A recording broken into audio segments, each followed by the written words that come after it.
Hello बच्चों, कैसे हैं आप लोग। आज हम लोग फंगी के बारे में पढ़ने वाले हैं, यानी क्लासिफिकेशन ऑफ फंगी। ठीक है, हम देखेंगे क्लासिफिकेशन ऑफ फंगी में हमारे पास कितने तरह से की फंगी को पढ़ना है और इसमें एग्जाम्पल और इसका हैबिटेट और स्ट्रक्चर सारा कुछ आज हम लोग पढ़ने वाले हैं। और फिर उससे रिलेटेड हम लोग MCQ भी करेंगे, ठीक है ना।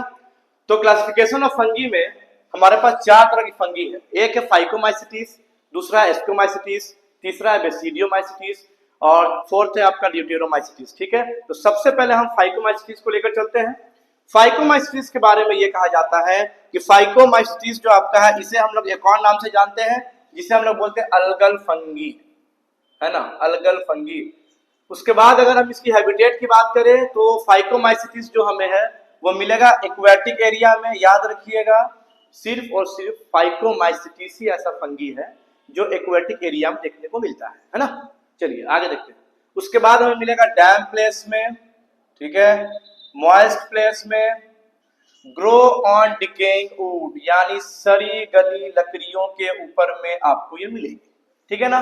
Phycomycetes is an obligatory parasite. अब बहुत सारे बच्चों इस बात से कंफ्यूज हो जाते हैं, सर ऑब्लिगेटरी पैरासाइट क्या है। ऑब्लिगेटरी पैरासाइट वो है जो अपना रिप्रोडक्शन, अपना नरिशमेंट एंड अपनी सर्वाइवल यानी अपनी पूरी जिंदगी अपने पूरी जिंदगी को एक होस्ट बॉडी पर वो बिताएगी। जहां होस्ट बॉडी से उसे हटा दिया गया उसका सर्वाइवल खत्म हो गया, है ना। यहाँ पे हमने बच्चों तीन तरह का ऑब्लिगेटरी पैरासाइट को लिया है, ए, बी और सी। एक है कोरोना वायरस, दूसरा है हेड लॉयस, तीसरा है हमारे पास रेफ्लेसिया, है ना, रेफ्लेसिया। ठीक है, चलिए स्ट्रक्चर को देखते हैं। स्ट्रक्चर कैसा है इसका स्ट्रक्चर जो है माइसीलियम असब्टेट सिनोसाइटिक देखने को मिलेगा, यानी कि इसमें क्रॉस वाल नहीं बनेगा। तो थोड़ा सा इसे बनाकर देख लेते हैं ना, जैसे कि ये देखते हैं ना, ये मान लेते हैं ये है इसकी ब्रांचेस, है ना, और ये है हाइफी। तो हमें पता है कि जो सेप्टेट है, सेप्टेट में हमें क्रॉस वाल देखने को मिलता है ना, असब्टेट में हमें क्रॉस वाल देखने को नहीं मिलेगा। तो ये जो क्रॉस वाल है ना, ये जो क्रॉस वाल है, ठीक है ना, ये क्रॉस वाल आपका एब्सेंट रहेगा किसमें, फाइकोमाइसिटीज के स्ट्रक्चर में। क्या लिखा है, माइसीलियम असब्टेट एंड सिनोसाइटिक। यहां पर डायग्राम दे रखा है, इसका जो आप ट्यूब देखेंगे ये कंटिन्यूअसली ट्यूब ऐसे ऐसे ग्रोथ हुआ है, आप देख रहे हैं ना, इसके बीच में कहीं भी आपको क्रॉस वाल देखने को नहीं मिलेगा। और न्यूक्लियस कैसा है, मल्टी न्यूक्लिएटेड है, ठीक है ना, यहाँ पर लिखा भी है सिनोसाइटिक हाइफी, है ना। चलिए नेक्स्ट देखते हैं। इसमें मोड ऑफ रिप्रोडक्शन देखते हैं। दो तरह का रिप्रोडक्शन देखने को मिलेगा, असेक्सुअल रिप्रोडक्शन भी है और सेक्सुअल रिप्रोडक्शन भी है। वैसे वेजिटेटिव भी देखने को मिलता है इसमें, है ना। असेक्सुअल रिप्रोडक्शन को सबसे पहले देखेंगे। असेक्सुअल रिप्रोडक्शन जो है बच्चों, ये आपका स्पोर के थ्रू होगा, है ना, स्पोर के थ्रू होगा। कैसा होगा, spores are produce endogenously in sporangium. थोड़ा सा इसका डायग्राम बनाकर समझ लेते हैं। यानी असेक्सुअल रिप्रोडक्शन जो है ये आपका रिप्रोड्यूस करेगा स्पोर के थ्रू, है ना, स्पोर के थ्रू। और कैसा होगा, इंडोजिनसली ये रिप्रोड्यूस करेगा किसमें, स्पोरेंजियम में, है ना। तो थोड़ा डायग्राम इसका हम देख लेते हैं। ये डायग्राम आपको गूगल में भी मिल जाएगा, है ना। ये अंदर में जो है हमारा स्पोर डेवलप कर रहा है, ठीक है, ये स्पोर है, ये स्पोर हमारा डेवलप कर रहा है। तो हम ये देख पा रहे हैं कि जो स्पोर हमारे पास है बच्चों, ये स्पोरेंजियम के अंदर में है ना, ये हमारा स्पोरेंजियम है, ठीक है ना, स्पोरेंजियम है, ठीक है, ये स्पोरेंजियम है। इसके अंदर में ये हमारे पास स्पोर है, ठीक है। तो फाइकोमाइसिटीज का असेक्सुअल रिप्रोडक्शन जो डेवलप करेगा, रिप्रोड्यूस करेगा, वो आपका एक कवर के अंदर में करेगा और उस कवर का नाम है स्पोरेंजियम, ठीक है ना। अब उसके बाद हम देखेंगे types of spore. Type of spore में देखेंगे हमारे पास दो तरह का सेक्सुअल स्पोर है। एक है हमारे पास में जिसको हम लोग बोलते हैं मोटाइल स्पोर, जिसका एग्जांपल हमारे पास है जू स्पोर, है ना। ध्यान रखेंगे जाइगो स्पोर नहीं बोलेंगे, क्योंकि जाइगो स्पोर जो बच्चों हमारे पास है वो सेक्सुअल रिप्रोडक्शन का एग्जांपल में है, ठीक है। दूसरा हमारे पास है एग्जांपल में जिसका नाम है नॉन मोटाइल, यानी इसका एग्जांपल एप्लेनोस्पोर, ठीक है ना। आइए देखते हैं, दोनों का डायग्राम यहाँ पर बना रखा है, ठीक है, ताकि आपको आसानी समझ में भी आ जाए और दिक्कत भी ना आए आपको सवाल करने में, ठीक है। देखिए टाइप्स ऑफ स्पोर में हमारे पास एक जू स्पोर है जो मोटाइल है, ठीक है ना। यहाँ पर इसका डायग्राम है, ये आपको दिख रहा होगा, दो फ्लाजेला, बहुत ही खूबसूरत सा फ्लाजेला आपको दिखने को मिल रहा होगा, और यहाँ पर मैंने बना भी दिया, ठीक है ना। ये दो फ्लाजेला है, तो इसे हम लोग बाई फ्लाजेलेट भी बोल सकते हैं, ठीक है ना। ये है जूस्पोर, आप देखेंगे कि ये एक कवर में है, ठीक है ना, और इस कवर का नाम है जूस्पोरेंजियम। जूस्पोरेंजियम इसलिए बोल रहे हैं बच्चों क्योंकि इसमें जूस्पोर है, तो आगे का दो वर्ड हमने यहाँ पर ले लिया जूस्पोर का, यानी कि जूस्पोरेंजियम। जब फेवरेबल कंडीशन आएगा तो ये जो वॉल है बच्चों, ये वॉल ब्रेक डाउन हो जाएगा और ये जूस्पोर जो ऐसे हवा में, एयर में स्प्रेड कर जाएगा, और फिर क्या करेगा, ये माइसीलियम पर फ्रूटिंग बॉडी बनाएगा और फिर अपना अंपायर को खड़ा करेगा, ठीक है ना। दूसरा देखते हैं एप्लेनोस्पोर। एप्लेनोस्पोर को हम लोग कहते हैं नॉन मोटाइल, यानी विदाउट फ्लाजेला। इसमें हमें फ्लाजेला देखने को नहीं मिलता है। तो क्या ये एक जगह से दूसरी जगह जाएगा क्या? नहीं जाएगा। ये बिल्कुल वही फ्लाजेला है जो हमें बैक्टीरिया में देखने को मिला था, the cell unit of life जो चैप्टर है आपका। दूसरा जो हमें ह्यूमन के स्पर्म में भी देखने को मिलता है फ्लाजेला, ठीक है ना। इसमें हम देखते हैं प्लेनोस्पोर के स्पोर में, यहाँ पे हमारे कोई फ्लाजेला देखने को नहीं मिल रहा है ना। ऐसा मिल रहा है क्या? नहीं मिल रहा है ना, तो फिर इसलिए हम लोग इसे बोलते हैं नॉन मोटाइल, ठीक है ना। चलिए सेक्सुअल रिप्रोडक्शन पे चलते हैं। उससे पहले टाइप्स ऑफ गैमेट्स को हम लोग देख लेते हैं। सेक्सुअल रिप्रोडक्शन में टाइप्स ऑफ गैमेट कैसा कैसा है। तीन तरह का देखने को मिलता है, एनसीईआरटी तीन तरह के गैमेट को लिखती है। First isogamous, second anisogamous, and third जो आपके पास में है वो है ऊगेमस, ठीक है ना। आइसोगेमस, तो एक काम करते हैं बच्चों, यहां पर ना लिख देते हैं आपको अच्छे से, ठीक है ना। आइसोगेमस, ठीक है, आइसोगेमस। आइसो का मतलब होता है सिमिलर, ठीक है। आइसो का मतलब होता है सिमिलर, सिमिलर।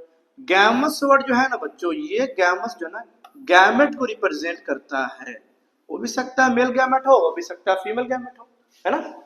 सिमिलर, ठीक है ना। तो आइसोगैमस का जो मेल और फीमेल का जो साइज है वो हमें एक ही जैसा देखने को मिलता है, शेप और साइज, ठीक है ना। ये देख रहे हैं, मैंने यहां भी बना रखा है, आप यहां भी देख सकते हैं, ठीक है ना। और इसके बीच में न्यूक्लियस, ठीक है। दूसरा एनाइसोगेमस है ना, ये तो हमारा पहला आइसोगेमस हो गया। दूसरा एनाइसोगेमस, दूसरा जब एनाइसोगेमस को हम लोग देखते हैं बच्चों, एनाइसोगेमस, ठीक है ना। तो हमने जैसे कहा आपको अभी, आइसोगेमस का मतलब हो जाता है सिमिलर। आइसो वर्ड सिमिलर को रिप्रेजेंट करता है। एनाइसोगेमस जो है बच्चों, यानी एन आइसो है ना, ये रिप्रेजेंट करता है डिफरेंट, यानी कि साफ है कि मेल और फीमेल का जो गैमेट है वो कैसा होगा, डिफरेंट होगा। Male and female gamete is different, है ना, इज डिफरेंट, ठीक है। तीसरा मेरे पास में ऊगेमस, यानी कि इसमें फ्लाजेला भी हो सकता है, इसमें क्या होगा, मेल बड़ा भी हो सकता है, छोटा भी हो सकता है, ठीक है ना। और इसमें फ्लाजेला नहीं भी हो सकता है, ये आप देख रहे हैं ना, ठीक है ना। तो तीन तरह का गैमेट एनसीईआरटी लिखती है सेक्सुअल रिप्रोडक्शन में। पहला आइसोगेमस, दूसरा एनाइसोगेमस और तीसरा ऊगेमस, ठीक है। चलिए सेक्सुअल रिप्रोडक्शन का जो है वो हम लोग देख लेते हैं थोड़ा, ठीक है, क्या इसका हिसाब किताब है। याद रखेंगे, एनसीईआरटी बुक कहती है कि डाइकैरियोटिक स्टेज, यानी कि दो न्यूक्लियस एक सेल में सिर्फ दो ही क्लासिफिकेशन ऑफ फंगी में देखने को मिलता है। एक हमें देखने को मिलता है एस्कोमाइसिटीज में, और दूसरा हमें को देखने को मिलता है बेसिडियोमाइसिटीज में, यानी फंगी नंबर दूसरा और फंगी नंबर तीसरा में हमें डाइकैरियोटिक स्टेज देखने को मिलता है ना। इसमें देखने को नहीं मिलेगा। आइए देखते हैं, यहाँ पे हमने माइसीलियम लिया बच्चों, ठीक है, सेक्सुअल रिप्रोडक्शन का। तो ये माइसीलियम है, इसका हमने स्पोर को बाहर निकाला है, दोनों को, ठीक है ना। तो ये हैप्लॉइड है, एन है, एन इज ऑलवेज हैप्लॉइड, ये हमने पढ़ा है। ये basically haploid, diploid, triploid, tetraploidy, pentaploidy, hexaploidy and polyploidy, ये सब हमने जेनेटिक्स में पढ़ा है। वैसे ये 12th का पोर्शन है और उसमें हम लोग हैप्लॉइड और डिप्लॉइड ही पढ़ते हैं, ट्रिप्लॉइड नहीं पढ़ते हैं ना। वैसे गैमेट बहुत सारा भी बनता है, ठीक है। तो एक स्पोर हमने यहां से इसका ले लिया, एक स्पोर हमने इस माइसीलियम के ले लिया। चलिए यहां पर लिख देता हूं माइसीलियम, ठीक है ना। दो स्पोर जब आपस में मिलेगा तो क्या होगा बच्चों, जाइगोट तो बनाएगा ना, जाहिर सी बात है जाइगोट बनाएगा ही। हमने पहले भी पढ़ा था, हम 10th क्लास में भी हमने पढ़ा था। अगर हम सेक्सुअल रिप्रोडक्शन को लेते हैं, जैसे ह्यूमन रिप्रोडक्शन चैप्टर ही है उसमें 10th में, कि मेल का स्पर्म और फीमेल का एग जब फ्यूज करता है तो क्या बनता है, जाइगोट। तो फिर यहाँ जाइगोट क्यों नहीं बनेगा? ऐसा थोड़ी है कि यहाँ पर हम इसे रोक देंगे, है ना, यहाँ पर हम नहीं रोक सकते। तो यहाँ पर हमारे पास बना जाइगोट, और जाइगोट कैसा बना बच्चों, 2n। तो 2n है तो क्या इसे हम लोग डिप्लॉयड बोल सकते हैं? बिल्कुल बोल सकते हैं, क्यों नहीं बोलेंगे भाई। डिप्लॉयड, डाई का मतलब ही होता है 2, है ना। एक एक चीज को ना बहुत बारीकी से और अच्छे से समझेंगे चारों फंगी को, उसके बाद फिर हम लोग इसका एमसीक्यू भी करेंगे, कुछ क्वेश्चन हम लोग पीवाईक्यू का भी देखेंगे ताकि कंफ्यूजन ना आए, है ना। बहुत बच्चों का कंप्लेन होता है सर क्लासिफिकेशन ऑफ जो फंगी है वो समझ में नहीं आता, मिक्स हो जाता है सर उसका इधर उधर, ठीक है ना। तो हम लोग मिक्स नहीं होने देंगे, ठीक है। जाइगोट यानी दो स्पोर आपस में फ्यूज करेगा, वो जाइगोट बनाएगा। इस जाइगोट के ऊपर में बच्चों एक थिक लेयर जो है ना वो बनना चालू हो जाता है, ठीक है। जब वो थिक लेयर बनना चालू हो जाता है तो हम लोग उसे कहते हैं जाइगोस्पोर। अब देख रहे हैं, अच्छा ये सेक्सुअल रिप्रोडक्शन में आपका जाइगोस्पोर है ना, जूस्पोर आपका किस में था, एसेक्सुअल में था। इसको ध्यान रखेंगे, बिल्कुल इसको हम सेग्रीगेट करके रखेंगे वरना मिक्स हो जाएगा जब हम क्वेश्चन करेंगे तो, ठीक है। जाइगोट जो है ये आपका कहां से है, जाइगोट से आया है। जाइगो आपको दिख रहा है जाइगोट, यानी कि जाइगोट की स्पोर की बात हो रही है यहाँ पर। स्पोर का मतलब स्पोर आपको मालूम ही है, ठीक है। अब क्या है, इसके अंदर में चलेगा मियोसिस, ठीक है ना। तो थोड़ा सा हम लोग यहाँ पर देख लेते हैं क्या सीन है अंदर में, है ना। सीन क्या है देखते हैं। ये है मेरे पास 2n, ये मेरे पास क्या है 2n है, और ये है बच्चों जाइगोस्पोर, जाइगोस्पोर, ठीक है ना। हमने यहाँ पे ये मियोसिस होगा, तो इस 2n का जब मियोसिस होगा तो सिंपल सी बात है बच्चों कि ये n और n में डिवाइड करेगा, करेगा कि नहीं करेगा, है ना, बिल्कुल करेगा, ठीक है ना। सेल साइकिल सेल डिवीजन का कॉन्सेप्ट यहाँ पर लागू किया जाता है, ठीक है। यानी माइटोसिस इक्वल डिवीजन और मियोसिस यानी कि रिडक्शनल डिवीजन। 2n है बच्चों, तो ये आपका स्मॉल n में आ गया, तो हम लोग वापस इसे हैप्लॉइड बोल देंगे और इससे भी हैप्लॉइड बोल देंगे, कोई दिक्कत नहीं है ना। और जब फेवरेबल कंडीशन होगी तो इसका ये वॉल ब्रेकडाउन हो जाएगा और ये स्पोर जो है वो एयर में क्या होगा, स्प्रेड कर जाएगा, ठीक है ना। फिर उसके बाद वापस से ये माइटोसिस करेगा एंड ऑल, ठीक है। यानी हैप्लॉइड जब ये बन जाएगा फिर दूसरे को तलाश जहां मेल फीमेल गैमेट मिलेगा, फिर फ्यूज करेगा और फिर वो आगे चलकर फर्दर रिप्रोडक्शन करेगा, ठीक है। एनसीईआरटी एक लाइन लिखती है बच्चों, प्लाज्मोगेमी, है ना, immediately followed by karyogamy. Plasmogamy हमारे पास मतलब फ्यूजन ऑफ टू प्रोटोप्लाज्म। अगर हम किसी दो इंसान के मुंडी को आपस में टकराते हैं तो सबसे पहले उसका सर मिलेगा, है ना। तो सेल का जो प्रोटोप्लाज्म है वो आपस में मिलता है, देन उसके बाद उसका न्यूक्लियस अंदर में फ्यूज होता है, ठीक है ना। यानी fusion of two protoplasm is called plasmogamy and fusion of two nucleus is called karyogamy, ठीक है ना। चलिए आगे देखते हैं। फाइकोमाइसिटिस का एग्जाम्पल में एनसीईआरटी 3 एग्जाम्पल लिखती है, म्यूकोर, राइजोपस एंड अल्ब्यूगो, ठीक है। वैसे तो आपके पास राइजोपस के बारे में और अल्ब्यूगो के बारे में एनसीईआरटी ने लिखा है, लेकिन आपका म्यूकोर के बारे में मेंशन नहीं है। म्यूकोर का काम क्या है, तो म्यूकोर जो है आपका, ये म्यूकोर फंगी जो है आपका, ये एंजाइम, इथेनॉल और मेटाबोलाइट्स को ये बनाने में काम करता है, यानी इसका इकोनॉमिकल इंपॉर्टेंस है ये, ठीक है। एंजाइम बनाएगा, इथेनॉल बनाएगा, मेटाबोलाइट्स बनाएगा। मेटाबोलाइट्स जैसे इसे हम लोग बायोमोलिक्यूल्स के चैप्टर में पढ़ते हैं, जहां पर हम लोग ये पढ़ते हैं बच्चों कि सेकेंडरी मेटाबोलाइट्स से जो है ना बहुत सारी चीज बनाई जाती है। एक एग्जांपल है मोर्फिन को ले लेते हैं ना, बहुत पावरफुल इंजेक्शन है, पेन किलर इंजेक्शन है, ठीक है ना। बाकी जब बायोमोलिक्यूल्स हम लोग पढ़ेंगे उसमें हम मेटाबोलाइट्स को अच्छे से पढ़ेंगे, ठीक है। चलिए राइजोपस को देखते हैं। राइजोपस में एनसीईआरटी आपकी कहती है ब्रेड मोल्ड, यानी कि एक ब्रेड है, अगर ये खराब होने लगता है, डिकम्पोज होने लगता है, इसके ऊपर में आपको कौन सा दिखने को फंगी मिलेगा, राइजोपस फंगी देखने को मिलता है, ठीक है। तीसरा हमारे पास है अल्ब्यूगो। अल्ब्यूगो फंगी जो है पैरासाइटिक फंगी है ऑन मस्टर्ड, यानी ये मस्टर्ड पर आपको मिलेगा। बस 3 फंगी को याद रख लेना है, फंगी का इस 3 एग्जाम्पल को याद रखना है। पहला हमारे पास है म्यूकोर जो एंजाइम, इथेनॉल और मेटाबोलाइट्स को वो प्रोडक्शन करने में हेल्प कराएगा। दूसरा हमारे पास है राइजोपस, ठीक है, जो हमारे पास ब्रेड मोल्ड करेगा। थर्ड हमारे पास अल्ब्यूगो जो मस्टर्ड पर जो है ना वो आपका एज ए पैरासाइट बिहेव करेगा, ठीक है। चलिए अब आते हैं हम लोग एस्कोमाइसिटीज, है ना, एस्कोमाइसिटीज, एस्कस है, एस्की है, एस्कोकार्प है। ये तीन टर्म्स ऐसा है जिसमें अक्सर कंफ्यूजन आपको हो जाता है, ठीक है, क्योंकि अक्सर बच्चों का कहना होता है कि सर ये जो एस्कोकार्प है, एस्की है, एस्कस है, वो बड़ा समझ में नहीं आता है, तीनों वर्ड जैसे लगता है आपस में ही सर एक दूसरे के बारे में कुछ कह रहा है ना। जाहिर सी बात है, एक फैमिली मेंबर के में 3-4 बच्चे, वैसी बात इसकी भी है ना। एस्कोमाइसिटीज यानी commonly known as sac fungi, है ना, commonly known as sac fungi.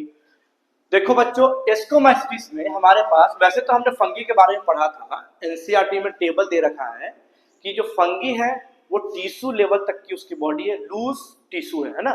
लेकिन एस्कोमाइसिटीज एक ऐसा फंगी है जिसमें यूनिसेलुलर भी देखने को मिलता है, यानी रेयरली, है ना, कॉमन नहीं है, रेयरली। एनसीईआरटी साफ लिखती है रेयरली में है ना। ऐसा ना हो स्टेटमेंट वाइज क्वेश्चन मिले आपको वहां पर कॉमनली करके तो आप उसको गलत मत कर दीजिएगा, ठीक है ना, ये रेयरली में आपका है। तो मल्टीसेलुलर में हमारे पास है पेनिसिलियम, ये कैसा एंटीबायोटिक बनाने में हेल्प करता है, ठीक है, ये एंटीबायोटिक बनाने में हेल्प करता है। और हमें पता है वर्ल्ड वॉर 2 में जो है बहुत सारे अमाउंट में एंटीबायोटिक को अमेरिकन सोल्जर के लिए भेजा गया था, ठीक है। यूनिसेलुलर, यूनिसेलुलर हमारे पास रेयरली में लिस्ट है, इसका एग्जांपल है सैक्रोमाइसिस, ठीक है, ब्रेड बनाइए, बियर बनाइए, है ना। चलिए वैसे भी इसको हम लोग पढ़ते हैं ह्यूमन वेलफेयर चैप्टर में, माइक्रोब्स ह्यूमन वेलफेयर चैप्टर 12 में इसके बारे में हम लोग पढ़ते हैं।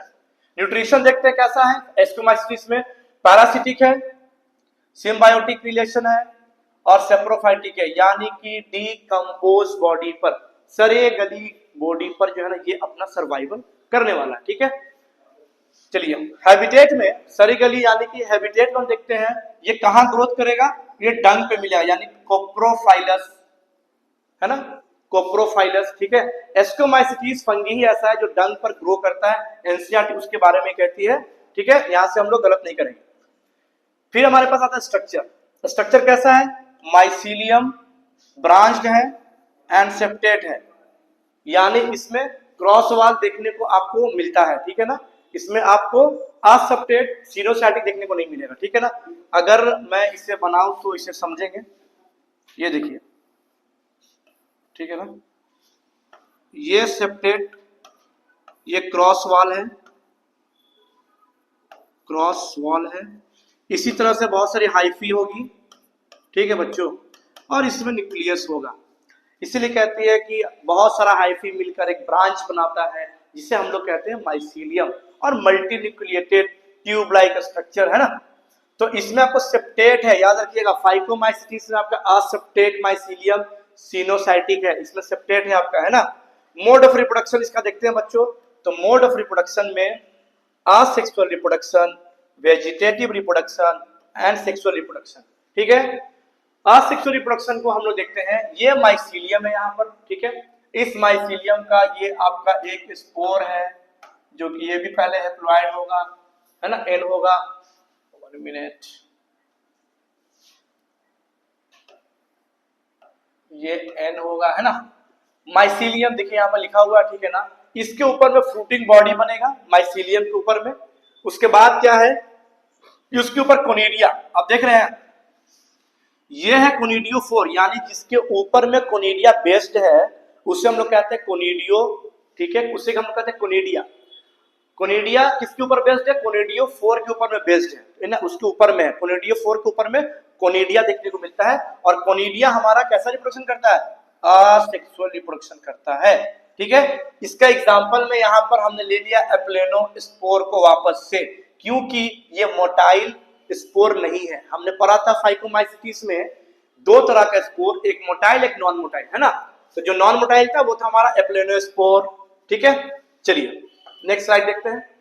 नेक्स्ट स्लाइड में बच्चों हम देखेंगे एस्कोमाइसिटीज का सेक्सुअल स्टेज कैसा है ना, और डाइकैरियोटिक ये बोल क्या रहा है, ठीक है। तो यहाँ पर फिर से 2 माइसीलियम हमारे पास में, एक स्पोर को हमने बाहर निकाल दिया, इसका भी स्पोर को हमने यहाँ बाहर निकाल दिया, ठीक है। उसके बाद इसका होता है प्लाज्मोगेमी, है ना, हमने पहले लिखा था प्लाज्मोगेमी, यानी कि fusion of 2 protoplasm is called plasmogamy. ठीक है। आप देख रहे हैं कि 2 न्यूक्लियस इसके अंदर में आ गया है, इसे हम लोग कहते हैं डाई कैरियोन। डाई का मतलब ही है 2 and कैरियोन word is derive from Greek word, ठीक है ना। कैरियोन जो है ना बच्चों, ये ग्रीक वर्ड से डिराइव है, ठीक है ना। ये डिराइव है आपका, डिराइव फ्रॉम ग्रीक वर्ड, ठीक है। उसके बाद यहां पर हमने लिख दिया है n+n, ठीक है ना। एक n ये है, एक n ये है, यहां पर भी ऐसे कर सकते हैं। n जो रिप्रेजेंट होता है ना बच्चों, ये नंबर ऑफ न्यूक्लियस के बेसिस पर कहते हैं। यानी एक सेल के अंदर में अगर एक न्यूक्लियस है तो हम लोग हेप्लॉइड बोलेंगे, एक सेल के अंदर में अगर 2 न्यूक्लियस है तो हम लोग उसको डिप्लॉइड बोलेंगे, एक सेल के अंदर में अगर 3 न्यूक्लियस है उसको हम ट्रिप्लॉइड बोलेंगे। तो नंबर ऑफ न्यूक्लियस जितना सेल में बढ़ता जाएगा उस हिसाब से हम लोग टर्मिनोलॉजी को चेंज कर देते हैं, ठीक है ना। चलिए जाइगोट बना है ना, तो जाइगोट कैसा बना, 2n बना है ना। हमने पहले कहा था ना जाइगोट 2n बना। यहाँ पर इस 2n जो जाइगोट बना, इसके माइसीलियम के ऊपर में बच्चों क्या होगा, एक फ्रूटिंग बॉडी बनेगा। ये फ्रूटिंग बॉडी है और इसी फ्रूटिंग बॉडी का नाम एस्कोकार्प है, ठीक है ना। और ये एस्कोकार्प कैसा 2n है, यानी कि ये भी डिप्लॉयड है ना, ये भी बच्चों डिप्लॉयड है। और इसके ऊपर में एस्कस बनेगा, देख रहे हैं आप एस्कस, ठीक है ना। तो यहां से जाइगोट का माइटोसिस हुआ है, माइटोसिस, मियोसिस अभी नहीं हुआ है ना। मियोसिस एस्कस के अंदर में होगा, ठीक है। अभी इसका क्या हुआ बच्चों, माइटोसिस हुआ है, तो 2n से 2n हो गया, एकदम सिंपल, इसमें कोई भी तामझाम नहीं है, ठीक है ना। क्योंकि माइटोसिस में हम लोग पढ़ा था 2n जब डिवाइड करेगा तो ये 2n ही बनाएगा, है ना, ठीक है। इसे कहते हैं इक्वेशनल डिवीजन, ठीक है। चलिए अगर cell cycle division concept clear नहीं है तो एक वीडियो में इससे बना दूंगा आप लोग के लिए, ठीक है ना। आप वहां से उसे देख लीजिएगा। माइटोसिस ये हुआ है ना, माइसीलियम के ऊपर बच्चों फ्रूटिंग बॉडी बना, इसी फ्रूटिंग बॉडी को हम लोग बोल रहे हैं एस्कोकार्प, ठीक है। और इसके ऊपर बना एस्कस, इस एस्कस के अंदर में हमारे पास डिप्लॉयड यानी ये जाइगोट अंदर में है, ठीक है। अभी थोड़ा सा हम लोग रुकेंगे, इसका ना लोग मियोसिस कराएंगे, ठीक है। तो जब इसका मियोसिस होता है बच्चों, ठीक है ना, तो यानी कि क्या लिखा है यहाँ पे, meiosis occurred inside the ascus. साफ साफ एनसीईआरटी की लाइन है, याद रखिएगा। इनसाइड होता है, एस्कस के अंदर में आपका मियोसिस होता है, एस्कस के बाहर में नहीं होगा, है ना। बाहर में कैसे हो जाएगा, वो तो अंदर में होगा ना आपका, ठीक है। यहां से हमने मियोसिस कराया तो 2n था, एक स्पोर को हमने n को बाहर निकाल लिया, यानी कि वापस से हैप्लॉइड, क्योंकि मियोसिस हो रहा है तो रिडक्शनल डिवीजन होगा। और फिर इसका माइटोसिस हो जाएगा, यानी कि अगर इसका माइटोसिस हुआ बच्चों तो इक्वेशनल डिवीजन हो जाएगा ना, n और n, सीधी सी बात है ना। सिक्के की दो पहलू, या तो हेड या तो फिर टेल। तो यहाँ पर सेल का जो डिवीजन है वो या तो कैसा होगा, माइटोसिस या तो होगा मियोसिस। अमाइटोसिस देखने को तो हमें मिलेगा नहीं इसमें, वो तो हमें अमीबा में देखने को मिलता है ना।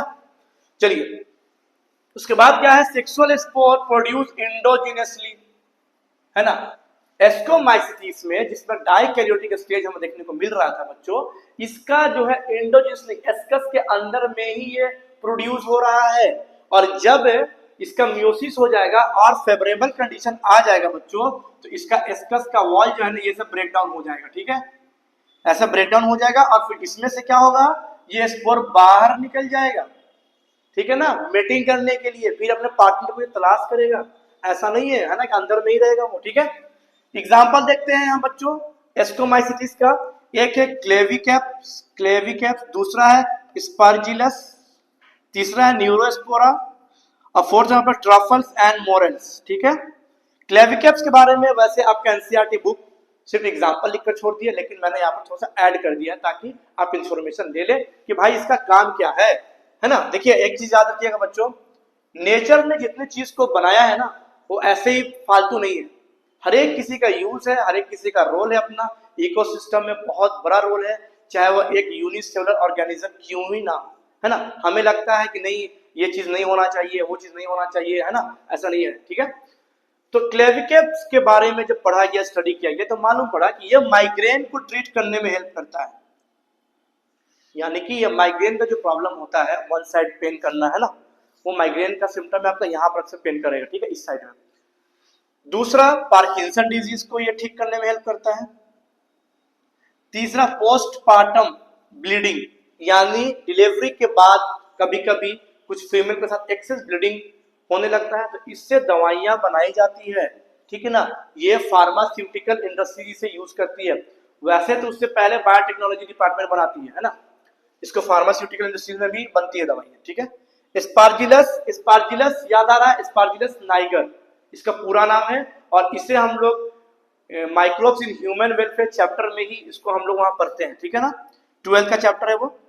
क्या करेगा स्पार्जिलस? प्रोड्यूस सिट्रिक एसिड, खट्टापन लाएगा, उसके बाद ग्लूकोनिक एसिड, देख रहे हैं सब में एसिड है, अमाइलेज, उसके बाद है बच्चों सेलुलेज, है ना, यानी कि इसमें जितना भी आप देख रहे हैं ना, citric acid, gluconic acid, amylase, cellulase, ये सारा ब्रेक डाउन करने का काम कर रहा है। इसलिए कर रहा है क्योंकि सबका पीएच ना बच्चों डाउन है, ठीक है ना, यानी कि 7 से पीएच कम है इसका, ठीक है, इसलिए एसिडिक कंडीशन में, और हमें मालूम है कोई भी चीज एसिडिक कंडीशन में होता है तो ब्रेक डाउन ही होता है, ठीक है ना। चलिए नेक्स्ट, न्यूरोस्पोरा। न्यूरोस्पोरा के बारे में एनसीईआरटी कहती है इससे एक्सटेंसिवली यूज किया जाता है बायोटेक्नोलॉजी डिपार्टमेंट में, देखिए यहां लिखा है extensively used in biotechnology department, ठीक है। फोर्थ हमारे पास है ट्रफल्स एंड मोरेल्स। कभी आपने फंगी खाया है, बहुत ही टेस्टी होता है, आप खाकर देखिए, ठीक है, और न्यूट्रिशन भी बहुत मिलेगा आपको इससे, ठीक है। ट्रफल्स एंड मोरेल्स ये दो तरह का एडिबल फंगी है जो एस्कोमाइसिटीज का एग्जांपल में है, ठीक है। चलिए यहां तक क्लियर है ना। नेक्स्ट मानते हैं बच्चों बेसिडियोमाइसिटीज, ठीक है ना। बेसिडियोमाइसिटीज को हम लोग कहते हैं क्लब फंगी, उसके बाद ब्रैकेट फंगी, ठीक है, दो नाम से जानते हैं। हैबिटेट किसकी बात करेंगे तो ये हमें कहां मिलेगा, सॉइल पर मिलेगा, और on logs and tree stumps, यानी कि कोई ट्री है, ये बच्चों ट्री है ना, ये ट्री है, इस ट्री के इस पोर्शन पर आपको मिलेगा ग्रोथ होया हुआ बेसिडोमाइसिटीज का फंगी, ठीक है ना। And living bodies as parasite, और ये लिविंग बॉडी पे रहेगा एज ए पैरासाइट। एनसीईआरटी उसके बारे में लिखती है कौन सा पैरासाइट है फंगी, कौन सा एडिबल फंगी है, इसमें भी एक एडिबल फंगी में देखने को मिलता है, ठीक है ना। स्ट्रक्चर की बात करें तो माइसीलियम हमारे पास कैसा सेप्टेट है एंड ब्रांच्ड है, ठीक है ना। चलिए न्यूट्रिशन कैसा है, सेप्रोफाइटिक है, यानी dead and decaying organic substance पे ये ना डिपेंड रहेगा, ठीक है ना। उसके बाद है पैरासिटिक, उसके बाद सिम्बायोटिक रिलेशनशिप, सिम्बायोटिक मतलब किसी न किसी से रिलेशनशिप बनाएगा ताकि दोनों को फायदा हो जाए, ठीक है। मोड ऑफ रिप्रोडक्शन की बात करते हैं इसमें, तो बच्चों बेसिडियोमाइसिटीज में हमारे पास सेक्स ऑर्गन एब्सेंट होगा और सेक्स गैमेट भी एब्सेंट होगा, ठीक है ना, याद रखिएगा। यानी क्या है यहाँ पे सिर्फ एसेक्सुअल रिप्रोडक्शन, यहाँ पे क्या बोल रहा है, एसेक्सुअल रिप्रोडक्शन एब्सेंट है, तो रिप्रोडक्शन होगा कैसे, वेजिटेटिव फ्रेगमेंटेशन के थ्रू, है ना। So asexual reproduction only occurred by vegetative fragmentation, ठीक है। फ्रेगमेंटेशन का मतलब होता है टुकड़ा, पार्ट में बंटना, ठीक है। सेक्सुअल रिप्रोडक्शन में आते हैं तो हमने आपको कहा था सेक्स ऑर्गन एब्सेंट होगा, गैमेट भी आपका एब्सेंट होगा, ठीक है। तो यानी बेसिडियोमाइसिटीज में अगर हम देखेंगे बच्चों, असेक्सुअल रिप्रोडक्शन आपका एब्सेंट होगा, लेकिन जो रिप्रोडक्शन होगा वो वेजिटेटिव यानी कि फ्रेगमेंटेड के फॉर्म में होगा। उसके बाद सेक्स ऑर्गन एब्सेंट होगा और गैमेट आपका एब्सेंट है, ठीक है। नेक्स्ट, ये हमारे पास दो सोमेटिक हाइफी है जिसके बारे में एनसीईआरटी कहती है कि बेसिडियोमाइसिटीज में दो सोमेटिक हाइफी आपस में फ्यूज करेगा and then it will become dikaryotic stage, ठीक है ना। आते हैं दो यहां पर हाइफी है, कैसा हाइफी है, two hyphae fuse to each other, है ना। तो दो हाइफी फ्यूज किया है बच्चों, तो आप देख सकते हैं ये है क्रॉस वॉल, ये है क्रॉस वॉल, ठीक है। तो जब दो हाइफी फ्यूज किया है तो आप देख रहे हैं एक एक सेगमेंट में दो दो न्यूक्लियस प्रेजेंट है, तो इससे क्या क्लियर है ना कि एक सेल में, हमने पहले भी कहा था एक सेल में दो न्यूक्लियस तो डिप्लॉयड, एक सेल में एक सीक्वेंस तो क्या हो जाएगा हैप्लॉयड। तो यहाँ पे डाइकैरियोटिक स्टेज, तो देखिए यहाँ पर हमने लिखा भी है, कहां पर है, हाँ ये डाइकैरियोटिक स्टेज यहाँ पे लिखा है बच्चों, ठीक है ना। उसके बाद क्या होगा, जब ये डाइकैरियोटिक स्टेज को फॉलो करेगा तो इसके माइसीलियम के ऊपर में बच्चों, माइसीलियम के ऊपर में एक फ्रूटिंग बॉडी बन जाएगा, ठीक है ना। माइसीलियम पे एक फ्रूटिंग बॉडी बन जाएगा, और जब यह फ्रूटिंग बॉडी बनेगा तो यहां पर इस फ्रूटिंग बॉडी का नाम है बेसिडियोमाइसिटीज का क्या है, बेसिडियोकार्प, ठीक है ना, बेसिडियोकार्प। और इसके ऊपर अच्छा, एस्कोमाइसिटीज में हमारे पास सेम बना था ना, इसके ऊपर में बिल्कुल सेम है ना, कुछ भी अलग नहीं है। इसके ऊपर में देखेंगे हमारा एस्कस बन रहा था, वहां पे ये बेसिडियम बन रहा था, ठीक है ना, बेसिडियम। तो यानी कि हम बोलेंगे बेसिडियम के अंदर में हमारा स्पोर जो है ना वो बन रहा है, ठीक है। उसके वजह से कैरियोगेमी हुआ, ध्यान दीजिए, कैरियोगेमी यानी फ्यूजन ऑफ न्यूक्लियस। तो जब फ्यूजन ऑफ न्यूक्लियस हुआ, यहाँ पे देखेंगे आप कि यहाँ पे एक एक सेगमेंट दो दो न्यूक्लियस है, यहाँ पे देखेंगे एक न्यूक्लियस है, इसके मतलब है कि फ्यूजन हो गया है ना। जब फ्यूजन इसका हुआ तो एनसीईआरटी कहती है कि जो मियोसिस होगा वो अंडर दी बेसिडियम होगा, ठीक है, यानी कि इस बेसिडियम के अंदर में आपका मियोसिस होना है। तो हमने क्या किया, आपको समझाने के लिए एक एक हाइफी को बाहर निकाल लिया, ठीक है, एक हाइफी को हमने बाहर निकाल लिया है। उसके बाद देखेंगे कि ये जाइगोट बना। जब डाई कैरियोगेमी, जब कैरियोगेमी हो गया बच्चों, तो जाहिर सी बात है जाइगोट बनाया इसने, तो हमने एक को बाहर निकाल दिया है। और बेसिडियोमाइसिस के बारे में ये कहती है कि 4 बेसिडियोस्पोर बनेगा। तो देखते हैं 4 बेसिडियोस्पोर कैसे बन रहा है। एक जाइगोट हमारा हमने यहां से निकाल लिया, यानी कि ठीक है ना, ये 2n था, सबसे पहले मियोसिस 1 करेगा ये। So meiosis 1 is always reductional division, है ना।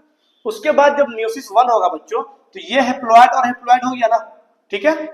उसके बाद ये हमारे पास 2 स्पोर आया है, ठीक है। देखिए उसके बाद मियोसिस जब 2 होगा तो ये बिल्कुल कैसा है, मियोसिस 2 एज माइटोसिस, माइटोसिस के जैसा है, यानी कि इक्वल डिवीजन इसमें देखने को मिलता है। मियोसिस 1 में रिडक्शन देखने को मिलेगा और मियोसिस 2 में बच्चों हमारे पास इक्वल डिवीजन देखने को मिलता है। तो ये स्पोर जो था ये आगे को गया, ये डिवाइड किया, तो एक ये बना, एक ये बना, फिर ये था, फिर एक ये बना, एक ये बना। तो हमारे पास में 4 बेसिडियो स्पोर आया कि नहीं आया, देखिए तो 1n, 2n, 3n और ये 4n, 4n हो गया बच्चों।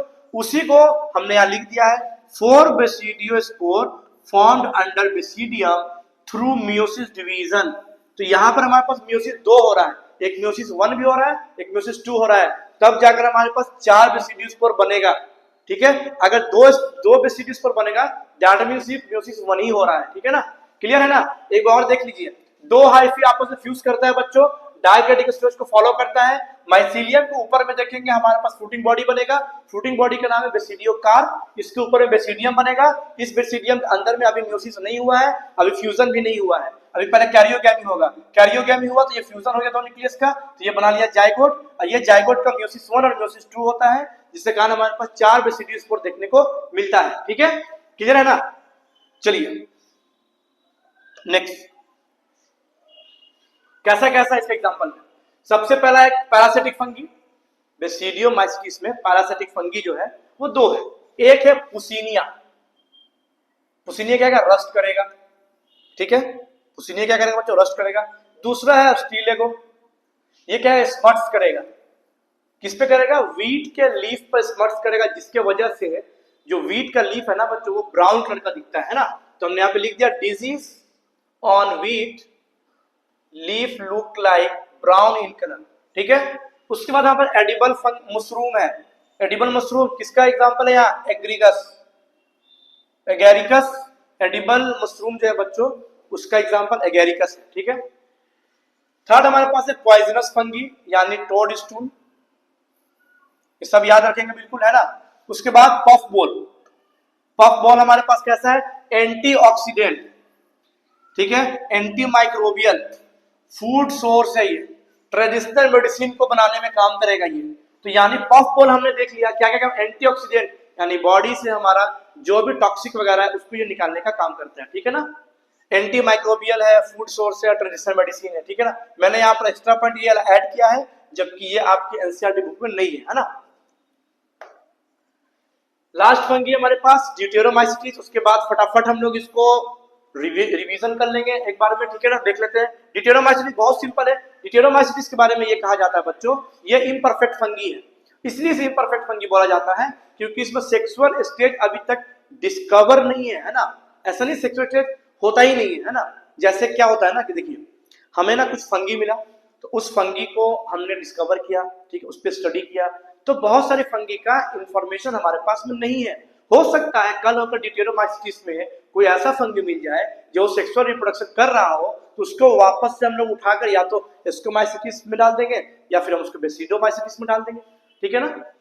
तो ड्यूटेरोमाइसिटिस में हमने क्या देखा, also known as imperfect fungi. क्यों? क्योंकि सेक्सुअल स्टेज नॉट डिस्कवर्ड। सीधी सी बात, हम ये नहीं बोलेंगे कि सेक्सुअल स्टेज होता ही नहीं है, अभी डिस्कवर्ड नहीं है, हो सकता है कल को डिस्कवर हो जाए, ठीक है ना। Therefore called imperfect fungi.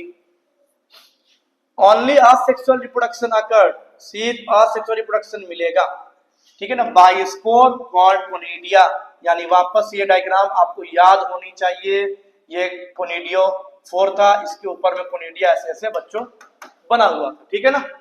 Structure की बात करें तो mycelium is septate and branched मिलेगा हमें। न्यूट्रिशन की बात करें सेप्रोफाइटिक है, पैरासिटिक है। और इकोनॉमिकल इंपॉर्टेंस की बात करें तो ये मिनरल्स को तो रिसाइकलिंग में हेल्प करता है बच्चों, है ना, मिनरल रिसाइकलिंग में हेल्प करता है, ठीक है। इसका 3 एग्जांपल हमारे पास है, एक है अल्टरनेरिया, दूसरा है कोनिडोट्राइकम, तीसरा ट्राइकोडर्मा। ट्राइकोडर्मा को हम लोग ह्यूमन हेल्थ एंड डिजीज में भी पढ़ते हैं 12th के चैप्टर में, जहां पर ये आपका इचिंग वगैरह यानी कि स्किन में जो प्रॉब्लम हो जाता है इचिंग वगैरह का, वो ट्राइकोडर्मा एक फंगी है जिसकी वजह से होता है, ठीक है ना। तो अल्टरनेरिया है, कोलिडोट्राइकम है और ट्राइकोडर्मा है, ठीक है। ये हमने 4 फंगी को पढ़ा है, फाइकोमाइसिटिस, एस्कोमाइसिटिस, बेसिडियोमाइसिटिस और ड्यूटेरोमाइसिटिस। फाइकोमाइसिटिस में हमारे पास डाइक्रोटिक एसिड देखने को नहीं मिलेगा, एस्कोमाइसिटिस में देखने को मिलेगा, बेसिडियोमाइसिटिस में देखने को मिलेगा और ड्यूटेरोमाइसिटिस में भी देखने को नहीं मिलेगा, ठीक है ना। तो इसमें अगर कोई भी डाउट आपको है तो आप जरूर कमेंट सेक्शन में आप सवाल पूछ सकते हैं, और मैं एक cell cycle and cell division का बेसिक कॉन्सेप्ट में बनाकर आपका वीडियो जो है ना मैं डाल दूंगा चैनल पे, आप देख लीजिएगा वहां से, ठीक है बच्चों। तो अब जो है हम लोग नेक्स्ट दूसरे क्लास में देखते हैं, ठीक है। अभी के लिए इतना काफी है, चलिए, थैंक यू सो मच।